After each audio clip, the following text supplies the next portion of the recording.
Hello, friends. Welcome with me. I believe this is the third session. Speaking about counseling, how to help men and people that wants to know the Lord and get out of their problems and situations and stuff.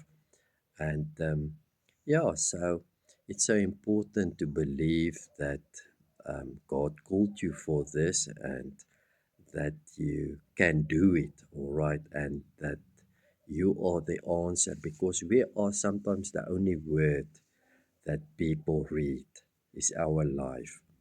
And they don't know the Bible, they don't know scripture, but you do.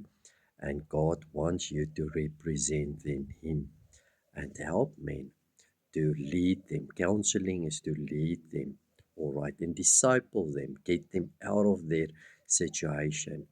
But there's only two powers that can do it. It's the Word of God and then the Spirit of God. And that's why you focus more on you when you counsel than on them. That's what I believe. I know you do things your way and you have a ritual and stuff, and it's okay. But people that does not know how men is doing that, this can help you a lot um, when I speak about that. Now, when we come to the finances of counseling, first of all, I don't ever ask any money for counseling.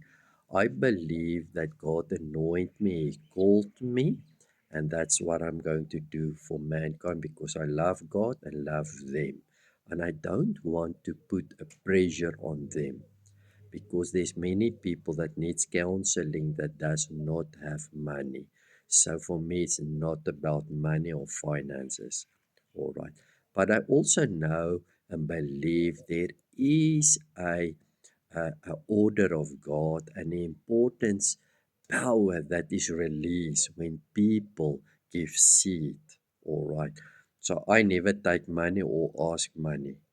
But there was times in my ministry where I have put a basket there and said to them, listen, if you feel led to give anything that it's in your heart, you can put it there in a basket, all right? It's for the work of the Lord. And then they can do that. If you are professional and you want to ask them um, a specific amount, that's your way. That's how God does not care about that. He's not angry with you about that. I never felt good when I did ask, come and see me. I'm going to ask you, 250 Rand a session. I did it once or twice, and then I just felt in the beginning, I don't feel like it about this. But it's personal, all right. So I said the word of God is very important. So, our first session, um, I said to you that it's the word and the spirit that really help them and not they speaking about the problem.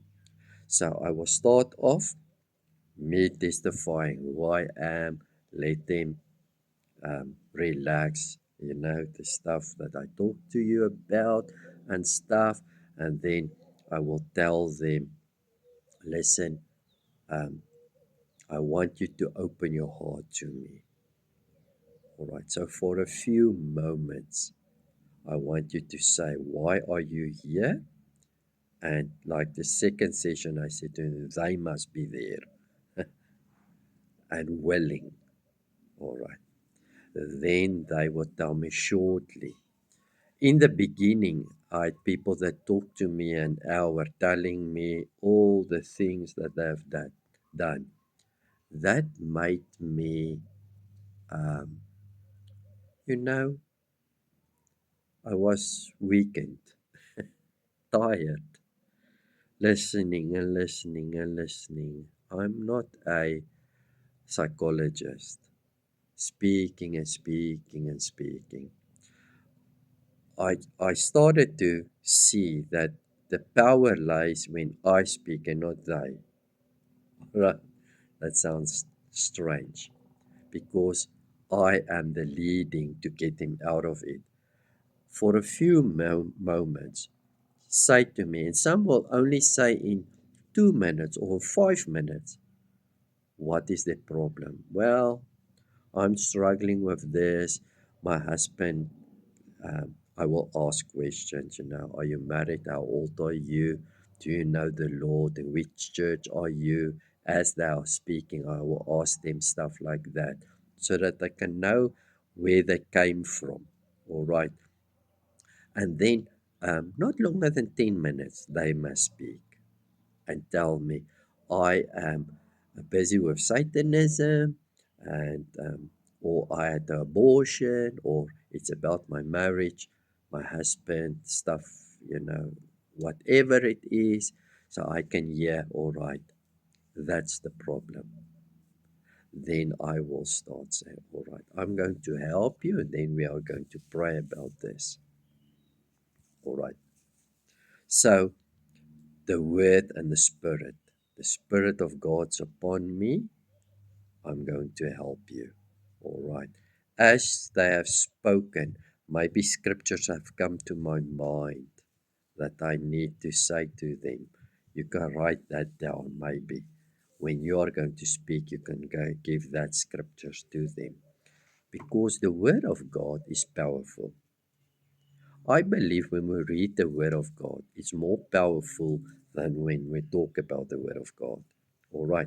So sometimes, you know, people will ask me questions when we are at the barbecue and stuff like that. What do you believe about this, Martin? And then I found I've spoken, well, I believe the Word of God says this and this and this. That's good. That's good seed. It's not powerful. But the moment when I take the Bible and I teach it and I read it, there's it is if there's more power released because I read it, I teach it, and they listen and they're in the right atmosphere to hear it than at the barbecue. All right. So after there, I spoken about myself. They are relaxed.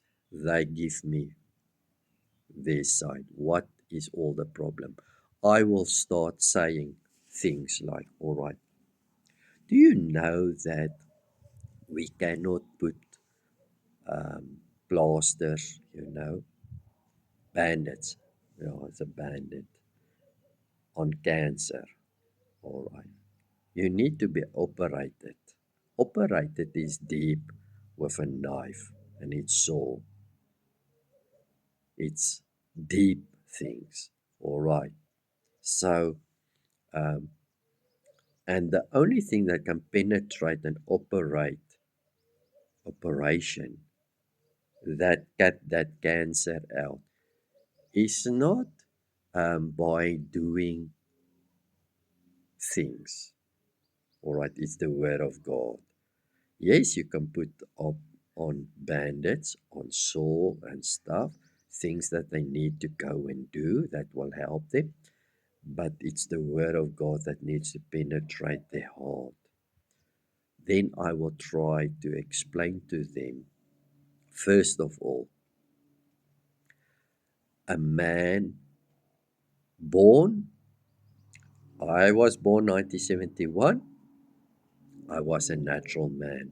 So you need to understand spirit, soul, and body. Your spirit needs to come alive. Adam was a living soul. God breathed on him. He was a living soul. And he had the body. Nowhere we read he had a living spirit. All right. But we read that when Christ came, he was the first one with a life-giving spirit for mankind. It's two images that we need to born. All right. They need to come out of the kingdom of darkness into the light. They need to be born from above. I try to explain that to them. Born like from the beginning, when they was born naturally, there's a spiritual birth again. And then I tried to explain to me there is a difference between salvation and born again. All right. So salvation means you are saved. And mostly people think saved from hell. All right. So I'm not going to hell. Thank you, God.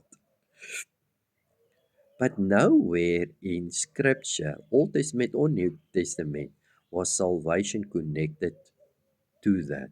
You are not saved from the destination. You are saved from something. You are saved from sin or the power of sin. All right. If the Bible says you are saved from sin, it talks about the power of sin because we know that a Christian can also sin, but you are not under the power of sin. It is because you are sinning. You choose to sin. Where a sinner is under the power of sin, he can't help it. All right. So he needs to come to a place where he hear the gospel, the good news, what Jesus Christ did for him. And then he needs to understand, I need to give my life to God. I need to accept him. Ask him to come within me. I need to be born from above. I need to be renewed as a person. All right. Because if you don't go there, there are still a sinner trying to put some plasters on problems because they were molested, they were this and that and that and that, and it never helped. They are still lost. So I will tell them, what is salvation? You need to be saved from the sin. All right, the power of sin by accepting the Lord Jesus Christ's offering. Then you are saved from sin. And the reward of sin is death. All right. So death means separation. God restores separation. He brings unity. You are now having everlasting life, eternal life, immortal life. All right. In the gospel.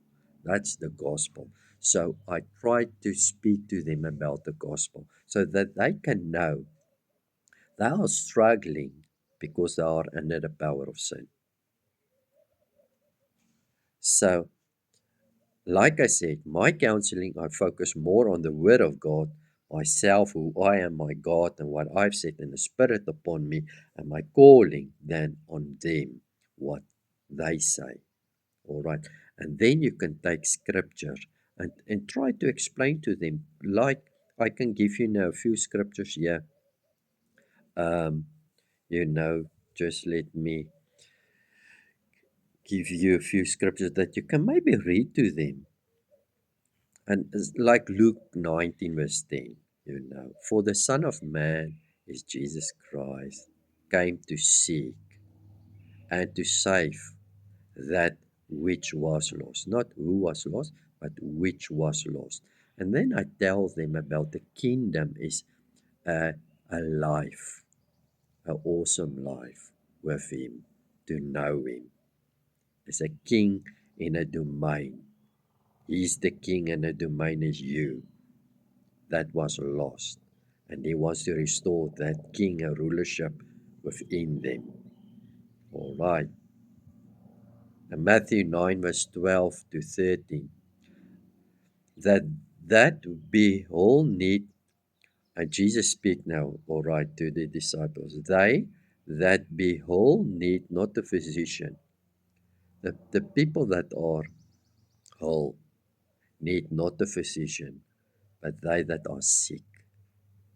For I am not come to call the righteous, but sinners to repentance. Then you can talk to Bell. A sinner is someone that never believed in Jesus Christ as offering for their sin. There's no remission without blood. Jesus gave his blood, but you need to believe and take that. All right. You need to take and believe that. Take it to you. So, God, I'm a sinner. I need to repent. Repent means going back to the high place. So you were once at the high place with God. All right. And then you came out of his spirit to, you don't, you came to earth. All right. It's not that you existed in heaven like Martin and then you came to earth. Now you are Martin. All right. You were in him because you are of his breath and then you were born. So your existence is when you were born. All right. And it's as a fetus when the egg was pregnated by the seed, not when you were born again or out of. I'm going to explain that as well for them.